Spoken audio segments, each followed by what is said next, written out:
সমাজ বিনির্মাণে যাদের অবদান, শামসুল হক, আওয়াল সিকদার, সোহেনুল ইসলাম, মিজানুর রহমান, এস.এম. মুস্তাফিজুর রহমান সহ নবগ্রাম আদর্শ যুব সংঘের বর্তমান কার্যকরী সদস্য এবং সম্মানিত সদস্যবৃন্দ, অত্র গ্রামবাসী, দূর দূরান্ত থেকে আগত সম্মানিত সুধীবৃন্দ এবং আজকের খেলায় যারা প্রতিদ্বন্দ্বিতা করছে ফাইনাল খেলায় সে মিলন একাদশ এবং তরঙ্গ থান্ডার কিংস, সকলকে নবগ্রাম আদর্শ যুব সংঘের পক্ষ থেকে এবং আজকের এই ফুটবল টুর্নামেন্টের পক্ষ থেকে আমি সকলকে শুভেচ্ছা অভিনন্দন জানাচ্ছি।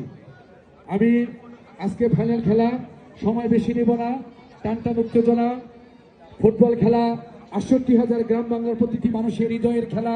প্রত্যেকটা মানুষ এই ফুটবল খেলাকে ভালোবাসে, হৃদয়ে ধারণ করে এবং ভালোবাসার, ভালো লাগার এবং হৃদয়ের একটি স্পন্দন হচ্ছে ফুটবল খেলা।